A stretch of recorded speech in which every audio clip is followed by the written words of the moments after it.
So in this episode, I'll be creating mortises for the assembly of the upper and lower cabinets. Let's get started. So all that hard work has now gotten us to the exciting stage of assembly. To assemble this upper cabinet and the lower cabinet, we're going to be using the Domino DF500 loose mortising machine. We're also going to be using the 5mm tenons. I've taken the time and I've labeled absolutely everything I can possibly label, where my tenons are going to go. That way I don't make any mistakes. From there, it's just a matter of hooking it up to the dust extractor and making some mortises. If you want to see the Domino in action and learn more about it, we have plenty of other videos to check out. So with all the layout done, all the settings adjusted correctly, now it's just a matter of lining up the sight gauge and making a mortise.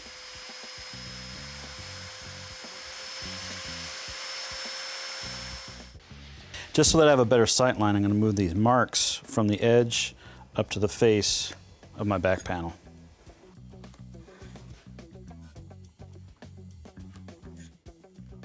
So with the first side panel done, I can work on the back panel.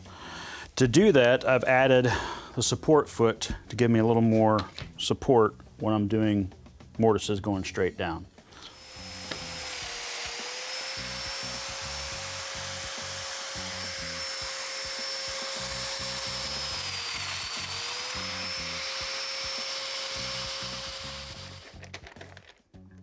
So I've got all the mortises done there. I'm going to go ahead and dry fit this side.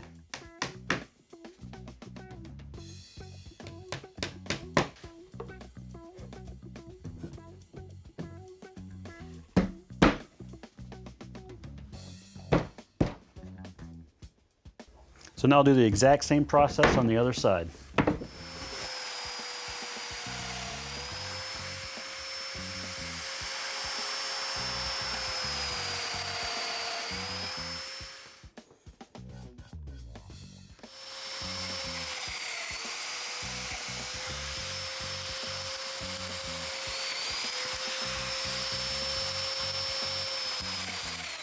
So you may have noticed that this cabinet is a little bit shorter than it started out to be.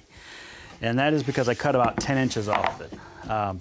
As I'm going through the building process, I'm constantly thinking about how I can improve it. And I started to realize that transporting this cabinet all as one was going to be very difficult. So what my plan is now is I've separated the upper cabinet and the lower cabinet, and I'll attach part of that beadboard to the lower cabinet. Obviously, the rest of the upper cabinet's going to have the beadboard on it. And then I'm going to join these two pieces back together with our domino connectors. That way I can carry in the lower cabinet to this location, then carry in the upper cabinet, attach the two with the domino connectors and a couple screws through the back, and it'll be very secure. So because I'm joining this bottom to the top of the back panel with the domino connectors, I've gone ahead and changed the cutter to an 8mm cutter. Now I can go ahead and make my mortises.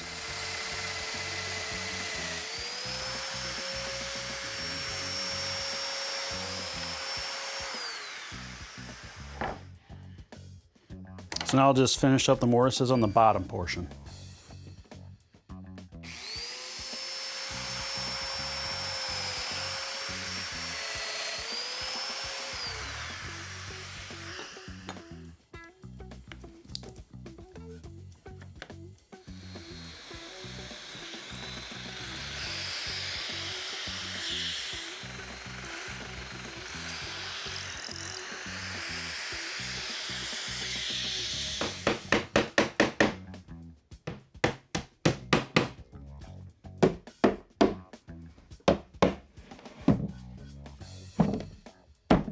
So after I did a test fit, made sure everything was looking okay, I went ahead and applied some glue, secured it with some screws from the back side, and now I can go ahead and install the top of the cabinet. For this, I'm not going to use any dominoes. I'm just going to put some glue on it, tack it in place with my brad nailer, and then I'll go back and install some screws because it's all going to be covered by the crown molding anyway. So now I've got the upper cabinet all glued up and assembled. I can set it aside and start working on the lower cabinet.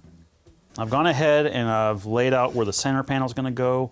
I've labeled front, back, bottom, sides, and I've got all my mortises marked. So now it's just a matter of going through, making the mortises, and then we can start assembling it.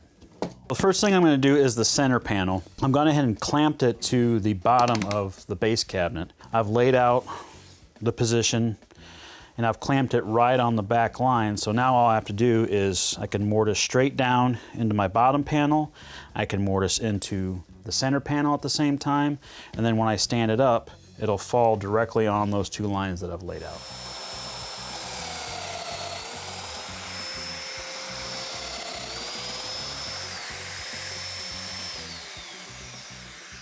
So with the center mortises done on both the bottom panel and the center panel, you can go ahead and do the end mortises.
With all the mortises in the base cabinet, I can go ahead and do a test fit.